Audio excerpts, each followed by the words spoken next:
Welcome to Hustles Haboobs, the podcast where we dive headfirst into the stories of Arizona's most inspiring business owners. I'm your host, Amanda Miller, and I'm so excited you're here. I feel lucky to get to share the inspiring stories of these hometown heroes. Get ready to learn how they navigate the haboobs of entrepreneurship, chase their dreams, and build something incredible right here in the Grand Canyon State. Let's hustle. Hey, Ian, thanks so much for joining today on Hustles and Haboobs. How are you doing? Doing great, Amanda. It's great to be here. Great. So I want to make sure that everyone gets an opportunity to hear the conversation. But before we get going, I did want to ask you to just share, the name of your business, what you do, and how people can get a hold of you. And then we'll jump right in. Sure. My name's Ian Shere. Just so you know, I'm not from here originally. I'm originally from New Zealand. Been over here since 2009. My company is called Citrus Kiwi Web Solutions, and it's kind of does what it sounds like. It does web solutions. So we try to take care of all your web design, web development, digital real estate needs and keep them all in one place so you've just got one phone call to make. You can find us on the web at citruskiwi.com, and that's citrus like oranges and lemons and kiwi like kiwi fruit. Or you can give us a call on 916-849-7325 and you'll get directly through to me. Awesome. I love it. I thought I detected a slight accent there. So thanks for letting us know that you're not originally from here. Love or it. Australia. Don't say Australia. No. Very, very different places.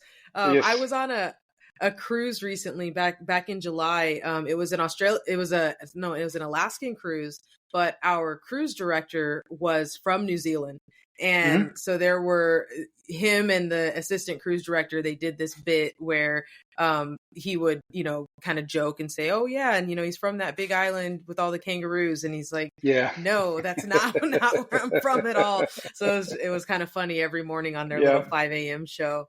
Well, let's jump in because, man, Ian, when we initially spoke, I was so kind of enthralled by some of the things that you shared about your business journey, some of the insights that you shared. And one of the things that I want to jump into first, so something that we do here on Hustles and Haboobs is always ask, what's your favorite restaurant here in Arizona? But you mentioned being a bit of a coffee and wine snob with this ridiculously expensive, that's a quote, coffee machine. And so, I'm wondering if that discerning taste kind of feeds into your restaurant choices as well, and wondered, what's your favorite spot to eat here in Arizona? Yeah, the problem is, and it's a good problem to have, I'm married to a wife who cooks really, really well. In fact, when she says, "Hey, can you do dinner tonight?" I'm going, "Oh, crud." You're like, I don't want to eat my food. Yeah, I hope I live up to the standard, because she sets a very high bar. We've got one close by called the Saigon Kitchen.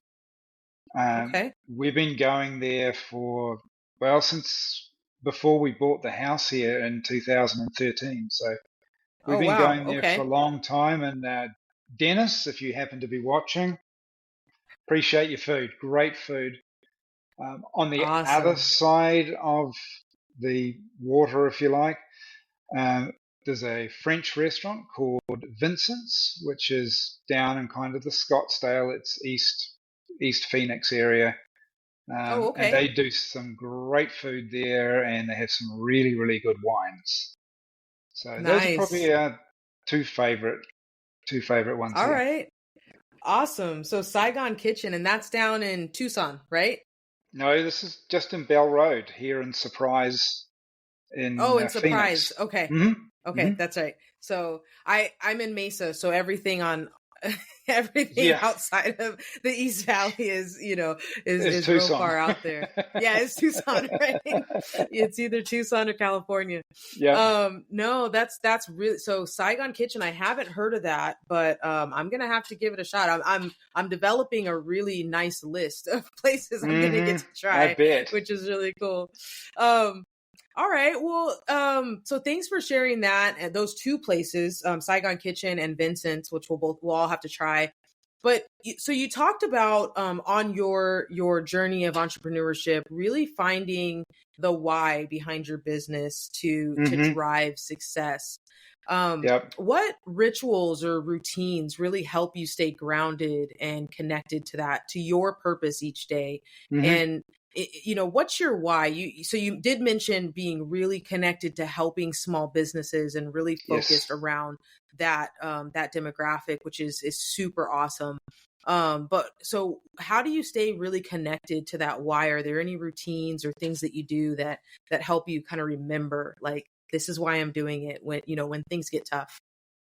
Yeah, I really do. It's really that, Amanda. I just have to remember, why am I doing it? Well, I'm doing it because both my wife and I, we are 100% believers in that any economy, be it ours here in the States, back home in New Zealand, Australia, in the land of kangaroos and the Big Island, or wherever it is, no country survives on the big companies like Microsoft or GM or, name a big company here.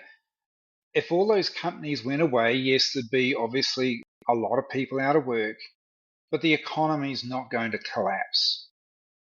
If all the little mum and pop shops, the 10 employees and less, if they all went away, the country will collapse. And there's absolutely no doubt about that. So we don't want to be living in a country which has an economic collapse. So it's not really a fear thing, but we understand that those people, the mum and pops, they put their lives, not just, a few hours a week like the big execs do. They put their lives, their families, everything into these businesses, and we applaud them. It's like we applaud the search and rescue, the police, the teachers, the ones are out there who don't get paid anywhere near enough. We salute your sacrifice, and we salute the sacrifice that many families have made to get a business up and running and to stay running. So that's kind of, we want to be part of that. Yeah, kind of selfishly, we want to say, hey, we were part of their success. Our website brought in some business. Our website disseminated their content, their information, their why out to the people who need to hear it. Yeah, that's amazing what you said. And it makes me think of, so here in Mesa, one of the things that I really love about downtown Mesa, which I live near, is that our downtown isn't full of a bunch of chains or corporate stores.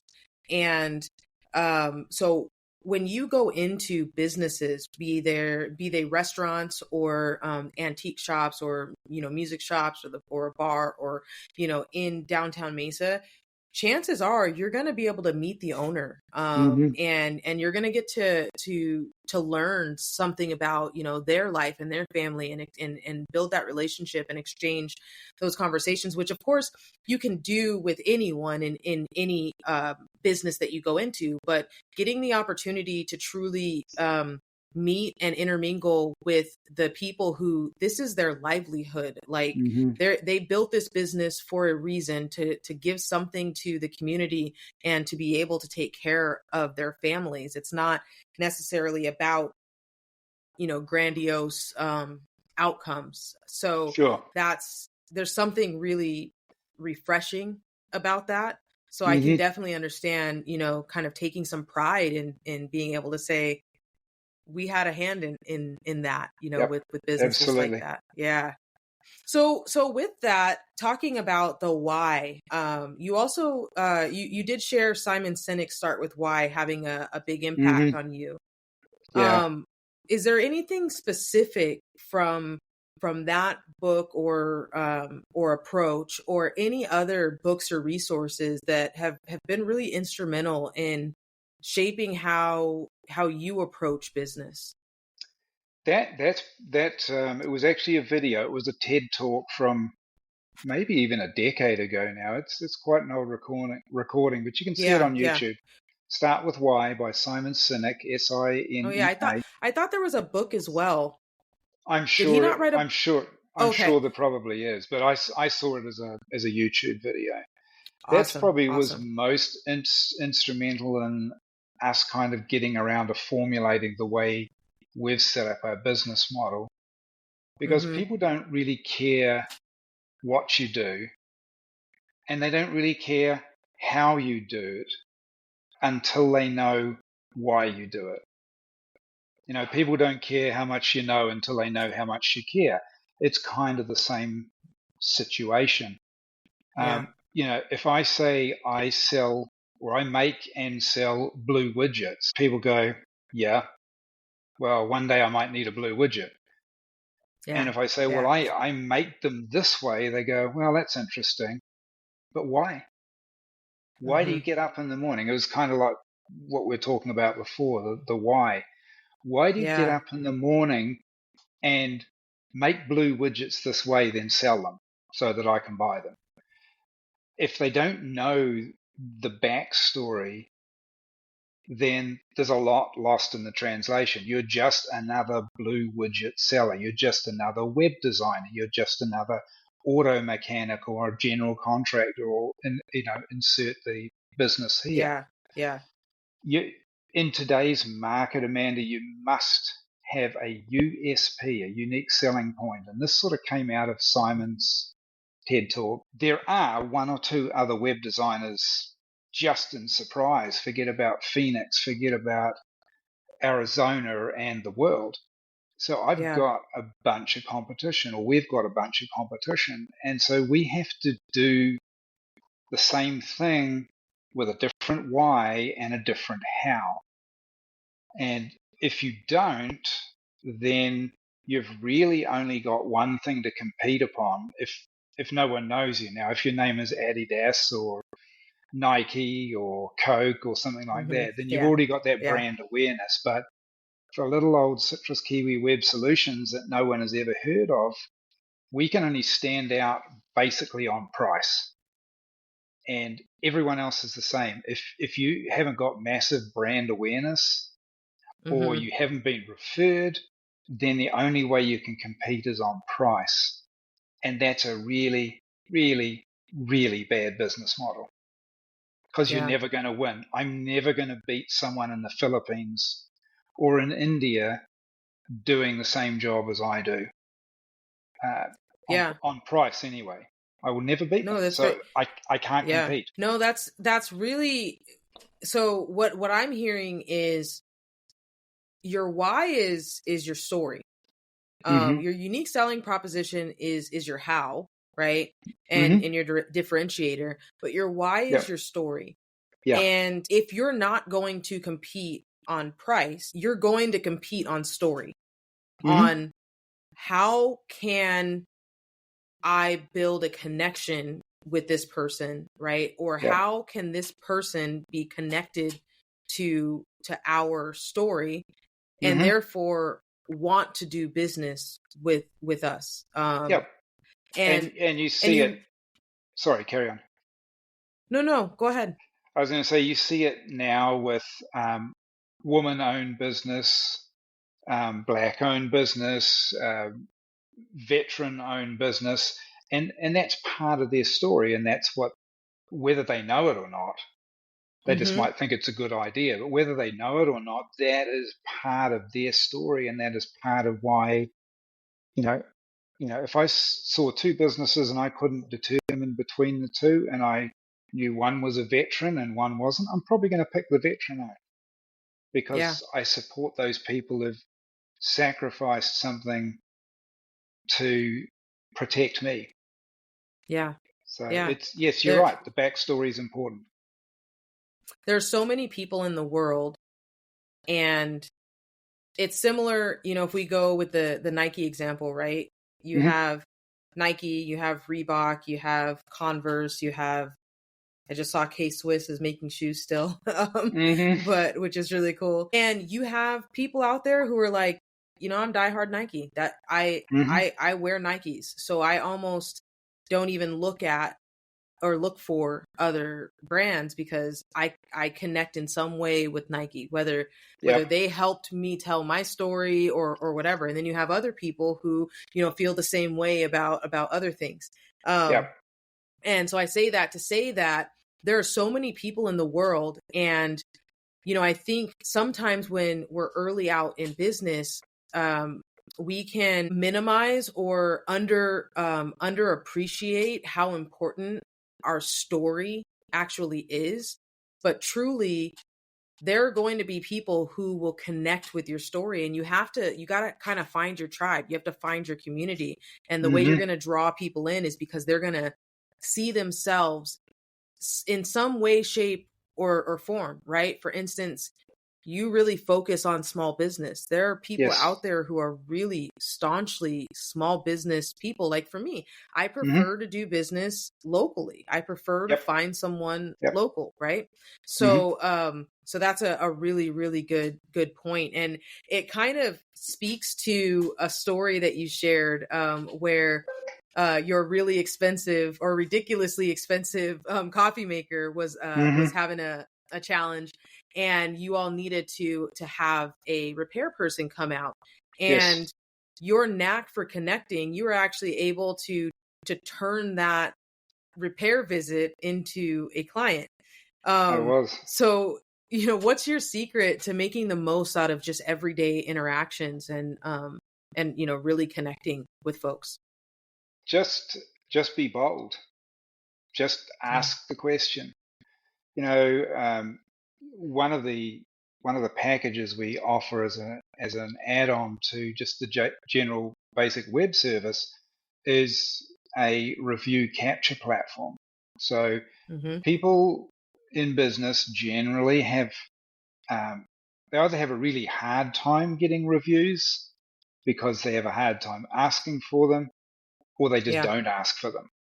So we Yeah. offer that as an extra, and I don't think we've done a good job in selling it because we don't have many clients using it because they see it's an extra, and I don't want to do that. I can do it myself. The But problem then is they they don't. don't. Yeah. And this makes it so easy. It's a beautiful platform for trades and services because every one of their techs or every one of their salespeople have the ability as they're walking down the garden path. They've just sold Amanda an HVAC maintenance plan, Mm-hmm.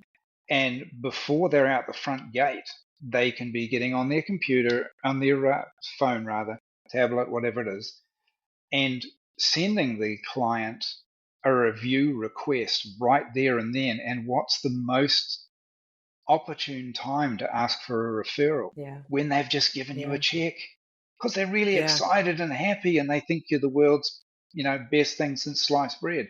Now tomorrow Yep. it might all fall in the toilet, so tomorrow is a bad time to send a review request. You send it as you're walking away. Yeah. So yeah, you've just got to get out there. And for those who know that old Happy Wanderer song, I whistle a happy tune every single time. The happiness in the tune convinces me that I'm not afraid. So whistle a happy tune and ask for a referral, ask for the business. Yeah. It's funny. When I was a sales manager, obviously one of my main tasks was listening to my sales reps, coaching and giving feedback. And so many times when someone was having a struggle, and Amanda, can you listen to a few of my calls? I really thought these were a couple of great conversations. Mm-hmm. And so I'll turn it on in my office and walk around and listen. And there are a couple of things that I would very often hear. They were very Right. consistent. Number one, was sometimes really just not sharing and helping the homeowner understand what the problem is and that there is a problem. Because if there is no problem, then again, your solution is just going to be a price, right? It's just going to be a price. And the second, you didn't ask them to do business with you, right? And so that ask, or you didn't ask for referrals, right? Hey, for some reason, such and such is getting X number of referrals a month. And, I feel like I do a great job. And okay, well, let me listen to some of your calls.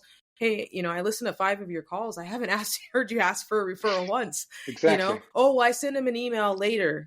Okay, well, later, they might be, 3 toddlers around their ankles, a dog trying to cook dinner, like you have their attention right now. Speak on that, right? And so that really is, it's true. You just you have to remember to do the basics, to do those things. Yeah. That's awesome. So with that, sometimes no matter what we do, no matter the connections that we make, sometimes things just go awry.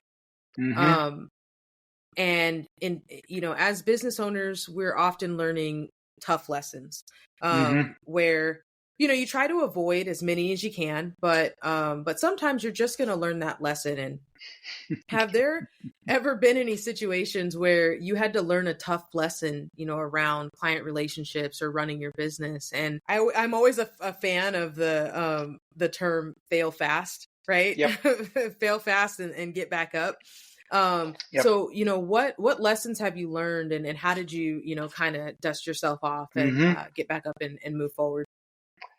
When I was probably pre-double digits in age, there was a company in New Zealand called LV Martin and Son, and they sold Fisher and Paykel appliances. So Fisher and Paykel was the big whiteware dealer in New Zealand.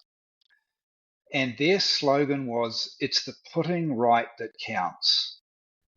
And anyone who expects perfection from another human being is going to be sadly disappointed. So you can expect that if you have enough business dealings, if you have enough relationships, if you go out on dates enough, someone or some people, plural, are going to disappoint you.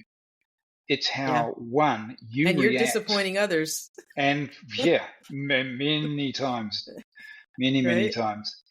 So it's how you react to being disappointed and how you react to being the disappointer. Now, I had a situation, it's happened a couple of times. I use authorize.net as my payment processor. And so I don't even have to do anything. Every couple of months or every 3 months, the client is automatically billed for the web services. And it's pretty bulletproof.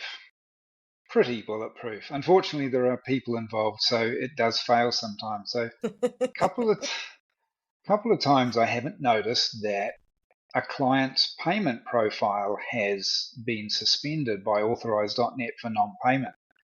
And for whatever reason, I missed the email, or the email got lost, or whatever. I never got it. And then about once or twice a year, I'll do an audit, and I'll always find 1, maybe 2 that are hanging there in the wind.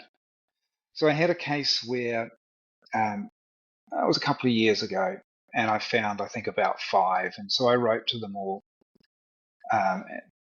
said, you haven't paid since, blah, blah, blah. The last successful one was this particular date. And go to this URL, enter your new information, and then tonight it'll take out the first one. And what I didn't realize is it would keep doing it night after night to catch up until it had caught up. So if you were 3 payments behind, it would do tonight, tomorrow night, and the next night. So I then encountered some very angry clients because I billed them last night and the next night and the next night. Oh, no. Now, they owed me, or they owed us, the money. So I'm not quite sure why they were upset that I actually wanted to take my money from them. But I hadn't told them because I didn't realize either that this is how Authorize.net handled it. Yeah. So I could have just said, well, suck it up, buttercup. You did owe me the money. You didn't tell me you weren't paying me. You didn't know you weren't paying me. So, there's a bit of blame to be shared all around. What I did is I went to every client and I said, here's one installment back. So an installment is 3 months. So I said, here's 3 months. And I refunded them 1 3-monthly payment, not because I felt morally or legally required to do so, but morally I felt I'd kind of let them down, and that was my way of saying, hey, I'm sorry. You did actually owe me the money. Just because of the communication breakdown. Yep. So that was, a kind of an awkward and financially frustrating time for everyone. But that's the way we like to do business. We like to do under promise and over deliver, essentially. Yeah. Yeah. And, I think at least what I find is that ultimately, if you do what you feel is the right thing, and, sometimes it might hurt a little, but ultimately it seems like it comes back tenfold. And you're able to let it go. Yeah. Also, you're not dealing with and living in that frustration. I was recently in a situation where, there was a situation that could have gone back and forth. But it kind of went to me and I just said, okay, cool. Deal with it. We'll do it. We'll do it your way. Because I was just like, I really don't have the bandwidth to go back and forth with you on this. And the opportunity cost to me is going to be too high. So the peace of mind that you gain. And I think, goodness, like as a small business owner, peace of mind is just a precious commodity. Like you got to protect that at all costs. And, knowing that, so peace of mind is one of the things that does keep small business owners up at night, or not peace of mind, but the things that steal your peace of mind, right? Lack of it. So you're focused on supporting small business. You're passionate about what you do, your wife and yourself. What keeps you up at night when it comes to Citrus Kiwi and the small business landscape, maybe in general? What are the things that maybe nag at you or that you think about sometimes? I wouldn't say there's any specific thing that's an ongoing thing. I'm always very concerned for my clients. So, and my wife will probably tell you there's times I tend to put them a little bit before ourselves in many respects. But that's just a general sort of thing that I feel every day. I take this as a big responsibility. This is not just because we're so invested in our clients and the way we have set up our business model. I don't just design a website and there you go. We are we're very invested in their it's a partnership success. It is a partnership that you build with every client of yours is a partnership. But the things that'll keep me up at night is if I goof something up. And I've done it a couple of times. Email is a wonderfully easy thing to mess up. And I remember one client in particular, he's still with us, so he still loves us. But we broke his email for 2 or 3 days, and I just felt sick that I'd made such a newbie mistake, and I should have just slowed down. We were under a bit of a time crunch, but I just wasn't crossing every T and dotting every I, and then suddenly he says, "Where's my email?" And I'd totally broken it. Yeah. We got it going again, and like I said, he's still with us. But that's the sort of thing that just makes me feel, sick. It's just like one of those somewhat avoidable challenges, right? Totally avoidable challenge if I just Yeah. taken time and I just, I think I mentioned I'm a pilot as well Uh-huh. as a web designer, and we have checklists for everything for the simple fact is we cannot memorize everything and do it exactly from memory. So before Yeah. we get in the plane, we go doing a walk around and make sure everything's okay. And when we get in the plane, we do a walk around the cockpit before we start the plane. And there's a checklist for doing everything. And Yeah. that's something we need to. I admit I do a lot from memory now in this business because I've been going for since 2009. But there are certain things you've just got to have a checklist you can check off and say, I've done this, I've done that, I've done, oh, and I've Yeah. forgotten that one. I need to get onto that. It's funny. So there's an old saying that was shared with me. I've never played baseball or softball. Those weren't sports that I played, but one of my mentors did, and his boys did, and we would talk about kind of the correlation between sports and sales or business at times.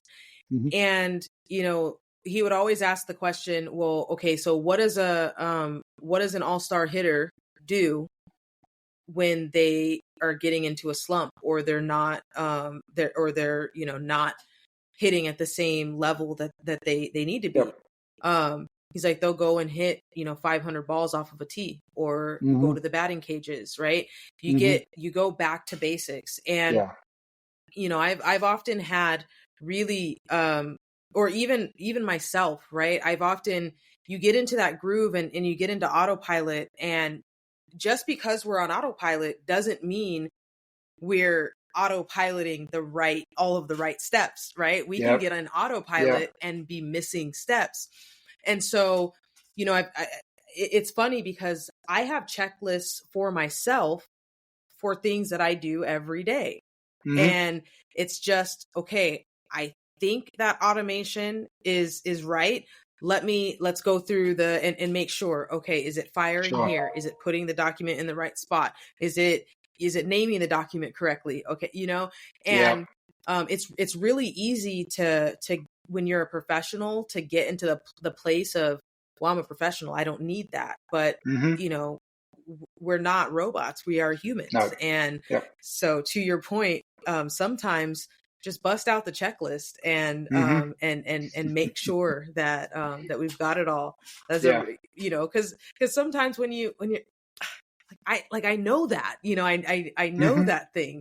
And that's kind of always feels a little like silly, right? Mm-hmm. When you're like, I know it. Yeah. So what about, so you've been in this business since 2009, but before that, you were in architectural design back in New Zealand for a number of years. You're also a pilot. Yes. Yeah, I ran my own architectural practice for 15 years back in New Zealand. They were moving towards the good old American boy model of suing people. And they got very litigious towards the whole construction industry.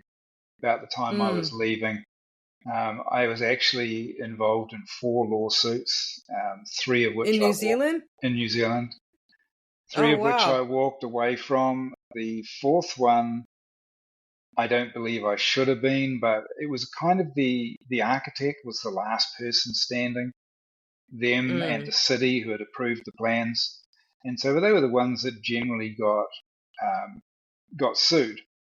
So the general contractor and the roofer and that, they've made a new company at the beginning of every year, so you can't sue one that's now defunct. So the last one I got found quite liable. I guess that's a strategy. Yeah, it's not a good business person strategy. It's a nasty, horrible business person strategy. I had insurance that covered it, so I walked away pretty much not out of pocket at all, but I was done with that. Yeah. But I like the creativity. So when I was looking for a new career, I'd already been designing websites back in New Zealand, particularly for my architectural practice. So I thought, it's a good avenue. I already know it. So Yeah, that's how nice. Like, so, well, sorry. Go ahead, Ian. I didn't mean That's to, right. you No, got I you got me was thinking. done. I was done. Go for it. well, I was gonna say, so you've done a lot, right? You've got a lot of experience in business ownership and in the working world. And there are some folks out there who are maybe thinking about building something of their own. And my question to you would be, what advice would you give to your younger self to help navigate the challenges that were going to arise in your entrepreneurship journey? I think I'm actually pretty happy with what I did. My Nice. biggest working regret was nothing to do with owning my own business. It was an apprenticeship I was offered at 17 as an aircraft mechanic. And I turned it down because it was 5 years old and I couldn't believe what life I would have left at the end of it at the old age of 22. So I turned it down, and I regret it because they would have taught me to fly. It wouldn't have cost me a dime to learn to fly. Yeah. The pilot's license isn't cheap. Pilot's licenses are not cheap. They're not as expensive as a 3 or 4 year college degree, but yeah, they're not cheap. Yeah. But certainly something I would like myself to know, which is probably something I found out along the way, and I would certainly say to budding entrepreneurs of whatever age they are, is don't go in leveraging yourself financially. Make sure you've got a good chunk of cash that's going to set your business up. The first couple of years particularly are tough financially in most cases. And if you've got big overheads for debt servicing, it's going to kill you. And if it doesn't, it's going to give you so many sleepless nights and bad relationships that you just don't want to go there. So that would be number that one. peace of mind. No peace of mind in that case. Secondly, don't try and wear too many hats. That's probably something, if I was going to tell my younger self, I would tell my younger self. Don't try and be the accountant. Don't try and be the bookkeeper and the legal team and the HR and the worker and everything else. You're running a business, and you may have to be the worker to begin with, and that's okay. Yeah. But certainly important things like accounting, bookkeeping, and legal, those are things you actually can't afford not to do. Back up there. You can't afford to do. To not to farm out to professionals who do it for a living. And I say the same thing to people who, are trying to do their own website. And that's why we set up the business model the way we did, because everyone can now afford one. But they say, well, I didn't want to pay $1,000, so I did it myself on Wix, Google Sites or GoDaddy or something. And they may look good websites, but they don't work well because they don't know what they don't know. Same deal with all the other things. You can't afford to try and do everything because you'll actually end up costing yourself a lot more in the long run.